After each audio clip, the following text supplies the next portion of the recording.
The first sound was not wood breaking.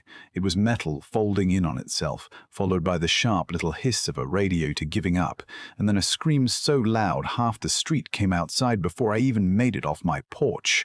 When I looked across my yard, there she was, Denise Halpin, president of the Maple Ridge HOA, standing beside her crushed black SUV with both hands in the air like somebody had personally betrayed her. And right in front of her, still straight, still painted white, still standing exactly where it belonged, was my fence. For nearly a year, that fence had been the punchline of her little power game. Every time Denise wanted to save 30 seconds on her way out of the neighborhood, she cut through the corner of my lot like she owned it, tore through the boards, chewed up my grass, and drove away with that smug little wave people give when they know nobody has stopped them before. But that Saturday morning, the fence did not move, and neither did I. My name is Caleb Morris, and until all this happened, I was the kind of guy who believed keeping your head down was usually the best way to survive a neighborhood. I had spent 20 years working maintenance for the county, raised my daughter in the 2-bedroom house across town, and after the divorce, I bought a quiet little place in Maple Ridge because I wanted something simple. A front porch, a decent yard, a dog that barked at squirrels and slept through thunderstorms, maybe a few peaceful years where nobody needed anything from me. The house was not fancy, but it was mine, and the first thing I built after moving in was that fence. I put it up board by board over 3 weekends, measuring everything twice, painting it a clean, warm white, and taking more pride in it than I probably should have. But when you have spent most of your life fixing things for other people, there is something about building one solid thing for yourself that hits different. That fence was not just a fence to me, it was proof I was finally putting roots down. Denise did not see it that way. Denise saw it as an inconvenience. She was one of those people who treated a volunteer title like a royal appointment. She wore expensive sunglasses at 8 in the morning, carried a clipboard like it was a badge, and had a way of talking to people that made even harmless questions sound like warnings. She would stop neighbors over trash cans, porch lights, lawn edges, mailbox colors, anything she could turn into a rule. The funny part was, Denise lived in a house with a cracked bird bath, a crooked gutter, and a rose bush so overgrown it looked like it was trying to escape the property, but somehow everybody else was the problem. At first, she only made comments about my fence. "Caleb, are you sure that color is approved?" she would ask, standing in the street with her coffee cup and that tight little smile. Or, some people feel enclosed by fences. I would laugh it off because I figured she was just bored. Then one Tuesday morning I walked outside with my dog, Tucker, and found the corner section smashed flat into my flower bed. Fresh tire tracks cut straight across the grass. I did not have to wonder who had done it. 10 minutes later, Denise rolled past in her SUV, slowed down just enough to look at me, and gave me a wave through her windshield. That was when I understood the real problem. She was not using my yard as a shortcut because she needed to. She was doing it because she could, and because she wanted me to know she could. I fixed the fence that weekend, told myself it was a one-time thing, and tried to let it go. Then the following Thursday, Denise drove through it again. She did it in broad daylight too, like she wanted me to see it. I was standing in my garage sorting through a box of old tools when I heard the engine come up the side street and the familiar crunch, the scrape, the quick rattle of boards giving way. Tucker started barking before I even got outside. By the time I reached the yard, Denise was already halfway through the gap, her SUV bouncing over the torn grass as she cut across the corner of my property and slipped back onto the road. She did not stop. She did not apologize. She leaned out her window, gave me that same little wave and shouted, "You really ought to build something sturdier, Caleb."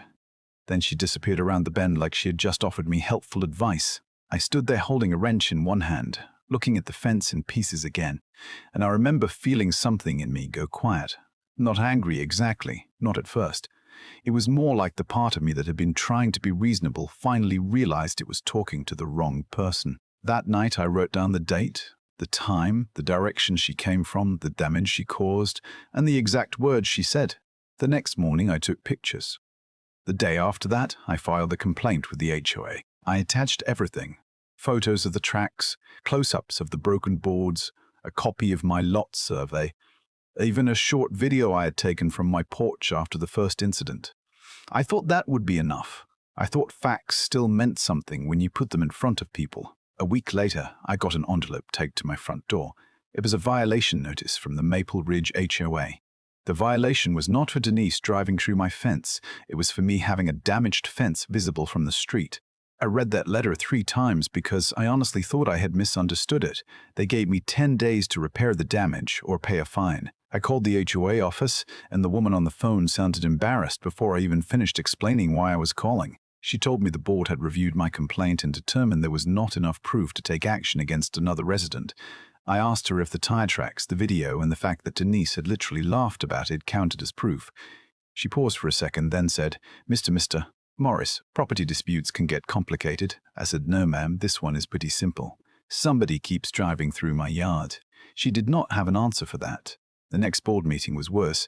Denise sat at the far end of the folding table wearing a navy blazer and a silver necklace that probably cost more than my truck. She had a stack of papers in front of her and a pen in her hand like she was getting ready to rule on the court case. I brought my folder, sat across from her, and waited while the board president, a retired accountant named Walter Boone, cleared his throat and started reading through my complaint. Walter was not a bad man. He was just the kind of person who hated tension so much. He would rather make the wrong decision quietly than the right decision loudly. When he got to the photos, Denise leaned forward and sighed. I hate to say this, she said, but Caleb's fence is built right along a very awkward part of the neighborhood layout. It almost creates confusion. I stared at her. Confusion, I said. My property line is not confusing, Denise. It is in the county records, it is marked on the survey, and it has been there longer than you have lived here. She smiled at me like I had just said something charming but irrelevant. I am only saying that if you create an obstacle in a high-traffic area, you should not be shocked when people have trouble navigating around it. That was when I realized she had not been taking a shortcut at all. She had been making a point. My fence represented something she could not control, a boundary she had not approved, a piece of the neighborhood that did not bend when she pushed on it. And because she was the kind of person who mistook agreement for respect, she could not stand it. Walter finally said the board would encourage both parties to act neighborly. Denise nodded like she had won.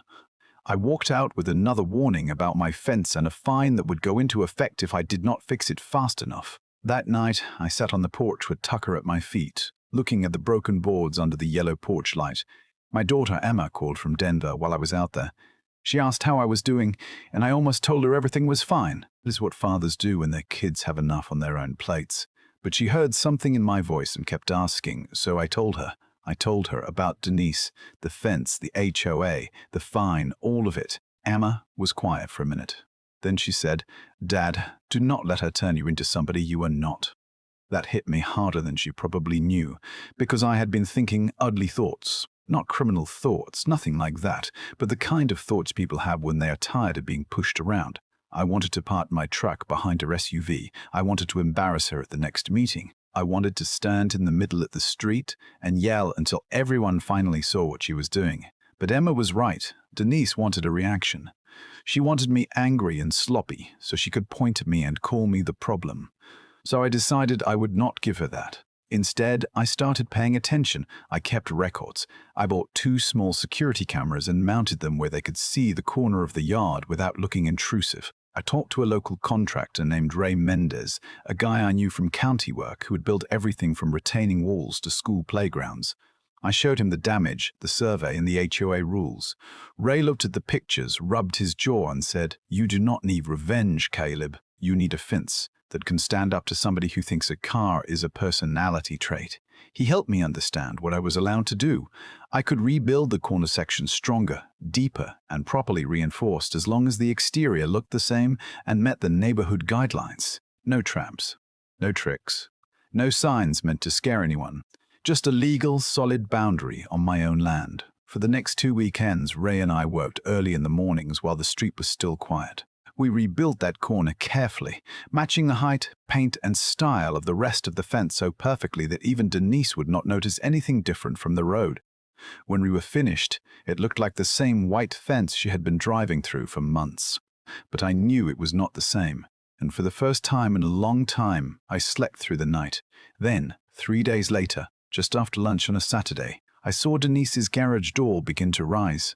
It rolled up slow at first, and I remember watching from my porch with a glass of iced tea in one hand, trying to act like I was not watching at all.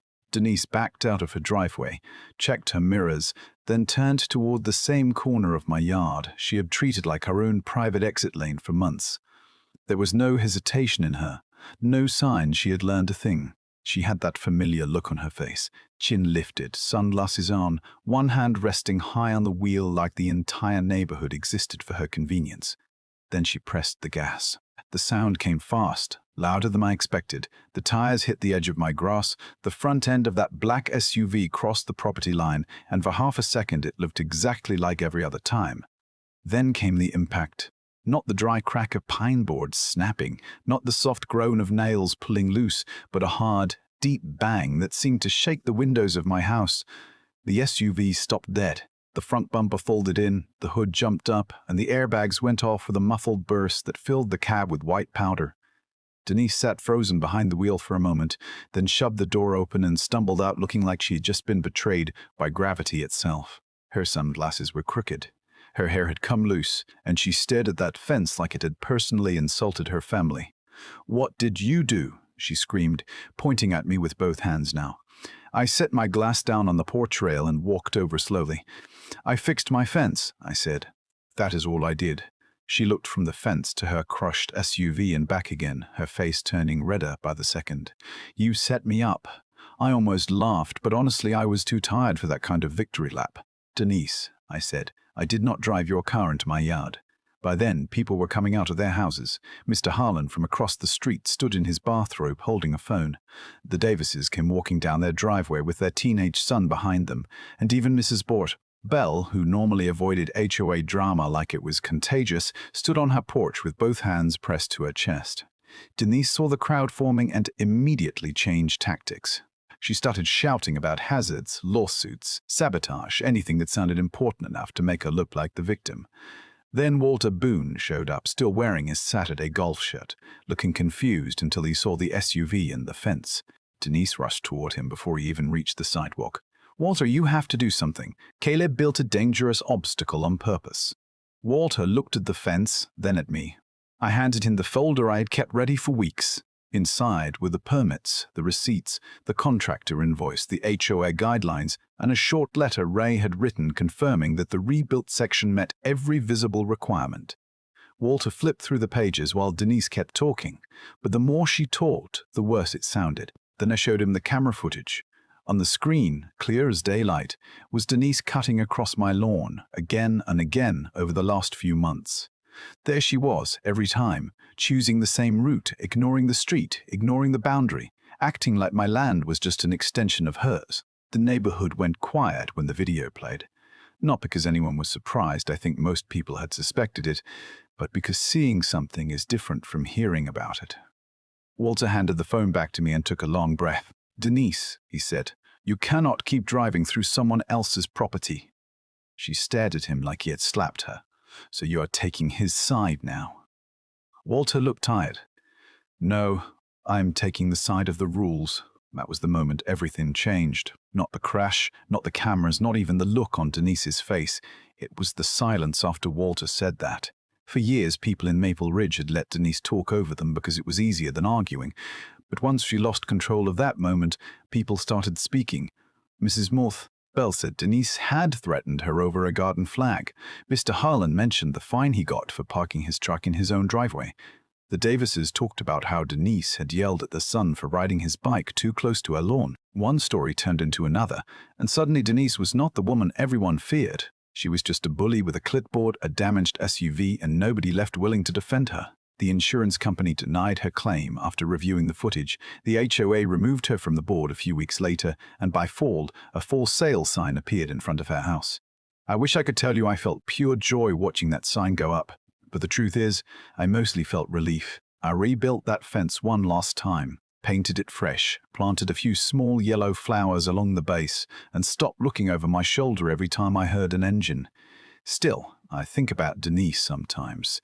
Maybe she believed power meant getting her way. Maybe she had spent so long controlling little things that she forgot other people had boundaries too. So tell me what you think.